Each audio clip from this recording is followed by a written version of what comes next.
नमस्कार दोस्तों, मैं विनय यादव स्वागत करता हूं आपका हमारे यूट्यूब चैनल तलवार इंडस्ट्री में। दोस्तों, तलवार इंडस्ट्रीज आपके लिए लगातार कंक्रीट मिक्सचर मशीन या कंस्ट्रक्शन रिलेटेड मशीनें तो आपके लिए दिखाई रही थी, लेकिन कई बार क्या हुआ कि हमारे कस्टमर को साइट पे जो बिजली की व्यवस्था करने के लिए जेनसेट वगैरह की जरूरत पड़ती थी, तो कस्टमर को कई बार लगता था कि हम जेनसेट वगैरह में डील नहीं करते। तो कई बार कस्टमर ने डिमांड की और हमने जब उनको जनरेटर सेट उपलब्ध करवाया और हमारे दूसरे कस्टमर्स को पता चलता है या जब हम उन्हें बताते हैं तो वो लगातार हमसे कहते थे, सर आप हमें पता ही नहीं होता है कि आप मशीनों के अलावा कुछ और भी बेचते हैं या आपकी कंपनी कुछ और भी चीज़ों में डील करती है। तो दोस्तों, अभी तक हम जिनको लोगों को हम अपने माउथ टू माउथ पब्लिसिटी के द्वारा बता रहे थे कि हम लोग जेनसेट में भी डील करते हैं, तो आज हम उन्हीं कस्टमर्स के लिए लाए हैं एक जेनसेट की वीडियो, जिसमें आप हर तरह के जेनसेट मेरे पीछे देख रहे होंगे। तो दोस्तों, इस वीडियो को लाने की जरूरत सिर्फ इसलिए पड़ी क्योंकि हमारे कस्टमर को ये पता ही नहीं होता था कि तलवार इंडस्ट्री जनरेटर सेट में भी डील करती है और हर तरह के जेन सेट को बनाती भी है और बेचती भी है, और जो चीज़ें हमारे पास नहीं है उसकी हम ट्रेडिंग भी करते हैं और कस्टमर अपने सामने भी हमारे यहाँ जेन सेट बनवा सकता है। क्योंकि दोस्तों, मैं बता दूं कि जेन सेट में क्या होता है, जेन सेट के दो ही पार्ट होते हैं, एक आपका डीजल इंजन होता है, दूसरा अल्टरनेटर होता है। जब इन दोनों चीज़ों को ही मिला देते हैं तो वो जेन सेट बन जाता है। कई बार क्या होता है कि हमारे कस्टमर को ये भी समस्या आती थी कि वो लोग जेन सेट तो कहते थे, लेकिन कई बार कस्टमर बोलता है कि सर हमें 8 HP 10 HP या 12 HP का जनरेटर दे दो। तो मैं उन दोस्तों के लिए बताना चाहता हूं, जब भी आप जनरेटर सेट खरीदें तो उसको HP में नहीं, वो या तो किलो वाट में होते हैं या तो किलो वोल्ट एम्पियर KW या KVA लिखा होता है उसकी नेम प्लेट पे। तो हमारे कस्टमर अब जब भी हमसे डिमांड करें या किसी भी जगह से जनरेटर सेट खरीदने जाएं तो हमेशा वो जेन सेट को 5 KVA 7 KVA 10 KVA के रूप में मांगे, क्योंकि जैसे आप HP में बोलते हो कि 8 HP 10 HP या 12 HP, तो वो क्या होता है, वो केवल एक डीजल इंजन की पावर होती है। तो दोस्तों, मैं बता दूं आपको कि हमारी जो तलवार इंडस्ट्रीज है वो कंस्ट्रक्शन की साइटों पे जो मैक्सिमम यूज होने वाले जेन सेट होते हैं उसमें 5 KVA होता है, 7 7.5 KVA होता है, 10 KVA होता है या मैक्सिमम 12 से 15 KVA होता है। लेकिन अगर बड़ी साइटों के लिए भी आपको 15 20 25 KVA में भी जनरेटर सेट की अगर रिक्वायरमेंट होती है तो भी तलवार इंडस्ट्री आपको तैयार करा के तुरंत देती है दोस्तों।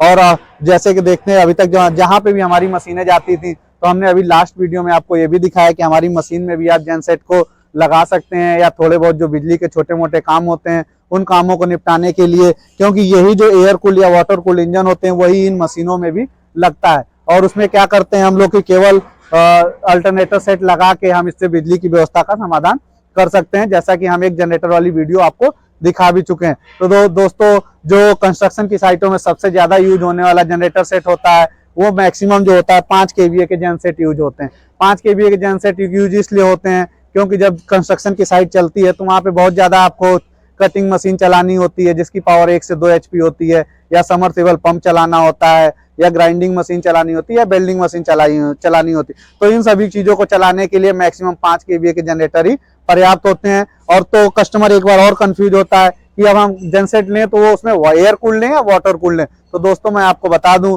आपको एयर कूल्ड या वाटर कूल्ड में ऐसे सेलेक्ट कर सकते हैं कि आपको देखना होगा कि आपकी साइट पे आपको कितनी देर तक काम करना है और डेली कितनी देर तक चलाना है। अगर मान लीजिएगा आपको 1 या 2 घंटे का ही काम करना होता है तो आप एयर कूल्ड में जा सकते हैं, लेकिन अगर आपको डेली 8 से 10 घंटे बिजली का उपयोग करना है तो आप वाटर कूल्ड में जाइए। क्योंकि क्या होता है, एयर कूल्ड और वाटर कूल्ड में ये डिफरेंस होता है कि एयर कूल्ड इंजन जो होते हैं वो गर्म थोड़ा सा जल्दी होते हैं, लेकिन अगर उन्हें 2 से 4 घंटे आप यूज कर रहे हैं तो कोई समस्या नहीं होती। लेकिन अगर आप लगातार 8 से 10 घंटे जनरेटर सेट का यूज कर रहे हैं तो आपके लिए समस्या है, क्योंकि एयर कूल्ड जल्दी गर्म हो जाएंगे और उसमें खराब होने के चांसेस बढ़ जाएंगे। लेकिन अगर आपको 8 से 10 घंटे करना है तो मैं ये कहूंगा आपको वाटर कूल्ड ही प्रीफर करना चाहिए। तो दोस्तों, अब मैं आता हूं कि जो भी हमारे कस्टमर या कंस्ट्रक्शन कॉन्ट्रैक्टर होते थे वो उनको जो छोटे मोटी चीजें चलानी होती थी, जैसे समरसेबल हो गया, अपना बेल्डिंग मशीन हो गई, कटिंग मशीन हो गई, या ग्राइंडर वगैरह, तो उनमें मैक्सिमम आप 1 से 2 घंटे का ही काम होता है, क्योंकि लगातार आप कटिंग बेल्डिंग नहीं करते हैं, क्योंकि उसमें कंस्ट्रक्शन के अदर काम भी होते हैं।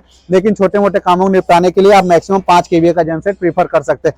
5 KVA के जेनसेट में क्या होता है कि दोस्तों, इसमें जो ये अल्टरनेटर लगा होता है ये 5 KVA का होता है, और जो इसमें इंजन होता है ये 8 HP का होता है। जब इन दोनों को मिलाते हैं तो एक 5 KVA का कंप्लीट जेनसेट बनता है। और इसमें भी हमेशा हमको ध्यान रखना है कि हम इंजन अच्छी से अच्छी क्वालिटी का ही लें या कोई ब्रांडेड इंजन ही लें। दोस्तों, अगर आप सस्ते के चक्कर में पड़ेंगे तो भी आप नुकसान खा सकते हैं, क्योंकि सस्ता कहा जाता है ना, सस्ता रोए बार बार और महंगा रोए एक बार। तो इसीलिए एक बार आप अच्छा पैसा खर्च करके आप अच्छा ब्रांडेड माल ही लें। दोस्तों आज हम आपको दिखाएंगे आ रहे हैं ये जो इंजन आपका लगा हुआ है 8 HP का ओपेक्स का इंजन है, ये ISI अप्रूव्ड इंजन है और इसकी जो स्पीड है 1500 RPM है। और सिर्फ 1500 RPM इसलिए क्योंकि जो आपका अल्टरनेटर सेट होता है इसको भी बिजली जनरेट करने के लिए कम से कम 1500 RPM की जरूरत होती है। और आप अभी देख रहे हैं हमारे पास ये जितने जेनसेट हैं इसमें आपके एयर कूल्ड आपको ये दिख रहा है कि 1, 2 और ये 3 जो दिख रहे हैं आपको, ये 8 HP और 5 kVA के एयर कूल्ड है। और इसी में हमारे सामने ये 2 और रखे हुए हैं जिसमें 7.5 kVA का आपका भारत का वाटर कूल्ड है और ये 10 kVA का वाटर कूल्ड है। इसमें भी कस्टमर अपनी जैसी उसकी जरूरत हो, जैसे सिंगल फेस में चाहिए या 3 फेस में चाहिए, तो उसमें बहुत ज्यादा डिफरेंस नहीं होता है। केवल हमें इतना ही चेंज करना होता है कि अल्टरनेटर हम सिंगल फेस की जगह 3 फेस लगा देते हैं और अगर सिंगल फेस की जरूरत है तो वो सिंगल फेस में ही रहता है। और इसके बारे में और एक कस्टमर को ये भी एक समस्या रहती है कि कस्टमर कई बार जेनसेट तो ले जाता है, लेकिन जब उनको दुकानदार बताते हैं कि सर ये 5 किलोवाट का जेनसेट वो मांगता है, लेकिन हमेशा उसको जो जेनसेट मिलता है वो मिलता है 5 kVA का। और कस्टमर एक मिथ ये भी रहता है कि अगर वो 5 kVA का जेनसेट लेके जा रहा है तो उनको 5 HP की मोटर चल जाए। तो देखिए दोस्तों ऐसा कभी नहीं होगा। आप 5 kVA का जो भी जेनसेट लेंगे उसमें आपकी 2.5 से 3 HP मोटर चल पाएगी। दोस्तों अब ये 7.5 kVA का जनरेटर सेट ले रहे हैं तो ये समझ लीजिए कि आपकी 3 से 4 HP की मोटर का लोड वो झेल पाएगा। उसी तरह 10 kVA ले रहे हैं तो 5 HP तक की मोटर का लोड झेल लेगा। 12 kVA ले रहे हैं तो 6 HP तक की मोटर, 15 में 7.5, 20 में आप 10 HP तक की मोटर का लोड झेल सकते हैं। तो इसलिए हम अपने कस्टमर को ये कहना चाहते हैं कि वो हमेशा इस बात का जरूर ध्यान रखें कि वो जितने भी किलोवाट या kVA का जनरेटर ले रहे हैं तो आप ये समझ लीजिए कि जो लोड कैपेसिटी उसकी झेलने की होगी वो जस्ट आधी होगी। मतलब अगर 10 का ले रहे हैं तो वो 5 ही चलेगी। तो ये सोच समझ कर आप अपना जनरेटर लें। और दूसरा हमारे कस्टमर को एक समस्या ये भी आती है कि कस्टमर कैसे डिसाइड करे या उसको कैसे पता चलेगा कि ये एयर कूल जनरेटर सेट है या वाटर कूल जनरेटर सेट है। तो दोस्तों मैं आपको दिखा दूं कि जैसे कि आपको हमारे सामने दिख रहा है कि ये हमारा air cool generator set fitting है। एयर कूल जनरेटर सेट में क्या होता है दोस्तों, ये 8 HP का इंजन लगा हुआ है, इसमें एक डायरेक्ट कपलर के थ्रू अल्टरनेटर अटैच है। मतलब इसमें बीच में कोई ऐसा साधन नहीं जिसके थ्रू इंजन ठंडा हो। और ये एयर कूल्ड इंजन होते हैं। अगर एयर कूल्ड आपका जनरेटर सेट है तो सबसे पहली बात तो ये होती है कि ये एयर कूल्ड इंजन ही लगे होते हैं। लेकिन अगर आपको ऐसे देख के समझना हो तो इसमें आप समझ पाएंगे कि ये इंजन से अगर डायरेक्ट अल्टरनेटर अटैच है तो ये आपका एयर कूल्ड जनरेटर हो गया। और अगर इंजन के बीच में या इंजन और अल्टरनेटर के बीच में अगर कुछ ऐसा आपको रेडिएटर दिख रहा है तो इसका मतलब है कि ये आपका वाटर कूल्ड है, क्योंकि इसमें जो इंजन की कूलिंग होगी वो रेडिएटर के थ्रू पानी के द्वारा होगी। तो दोस्तों आपको ये तो क्लियर हो गया होगा कि एयर कूल और वाटर कूल इंजन को हम देख के कैसे समझेंगे। इसके बाद क्या होता है कि कस्टमर के सामने मार्केट में कई वैरायटी होती है कि कौन सा जनरेटर अच्छा होता है, कौन सा खराब होता है। दोस्तों देखिए क्या होता है, जनरेटर सभी अच्छे होते हैं, डिपेंड करता है हमारे कस्टमर का बजट क्या है। हमारे पास जैसे आप देख रहे होंगे, आपको अभी हम जितने भी दिखा रहे हैं इसमें हमारे पास हर तरह का इंजन है, हर तरह का जनरेटर है, एयर कूल्ड है, वाटर कूल्ड है, ओपेक्स है, फील्ड मार्शल है, भारत है। अब डिपेंड करता है कस्टमर का क्या बजट है। लेकिन मैं फिर भी कस्टमर को ये कहना चाहूंगा कि उसे जब भी लेना चाहिए तो अच्छे ब्रांड का ही लेना चाहिए। और फिर क्या होता है कि अगर आप जेनसेट देख रहे हैं, जेनसेट में तो सबसे जरूरी चीज होती है इंजन और अल्टरनेटर।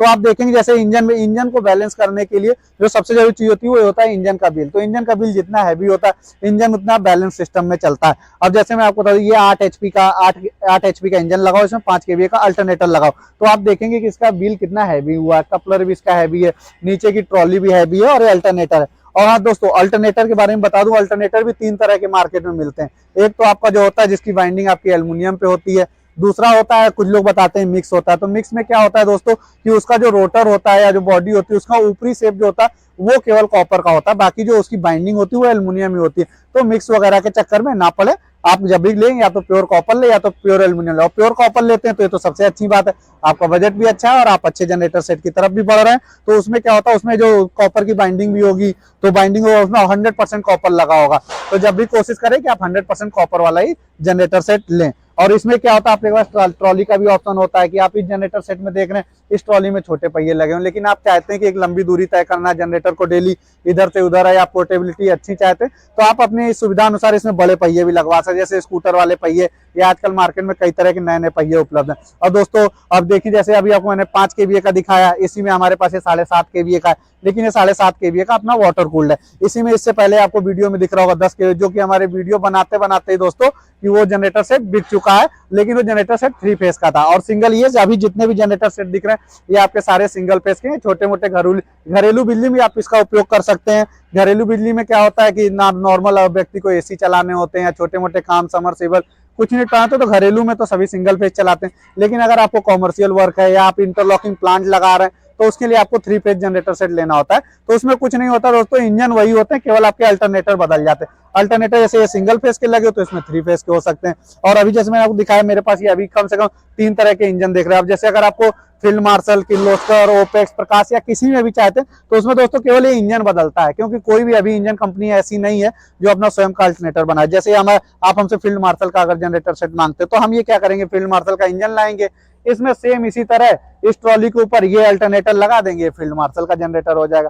किर्लोस्कर का आप मांगोगे तो वही किर्लोस्कर के इंजन पे अल्टरनेटर लगा देंगे, किर्लोस्कर का हो जाएगा। तो आप इस चक्कर में कभी ना पड़े कि फील्ड मार्शल, किर्लोस्कर, वो इंजन आप जिस कंपनी की चाहे लगवा सकते हैं। अल्टरनेटर अच्छा से अच्छा ही होना चाहिए, इसकी सिक्योरिटी आप जरूर कर लें। और दोस्तों, और अगर आपको ये वीडियो अच्छी लगी हो तो अब हमारी वीडियो को लाइक करें, चैनल को सब्सक्राइब करें, और ऐसे ही जनरेटर सेट खरीदने के लिए, अच्छी गुणवत्ता, अच्छी क्वालिटी खरीदने के लिए हमारे तलवार इंडस्ट्री के नीचे दिए गए नंबरों पर संपर्क करें। और जनरेटर संबंधित और भी कोई जानकारी प्राप्त करना तो आप हमसे संपर्क कर सकते हैं। दोस्तों धन्यवाद।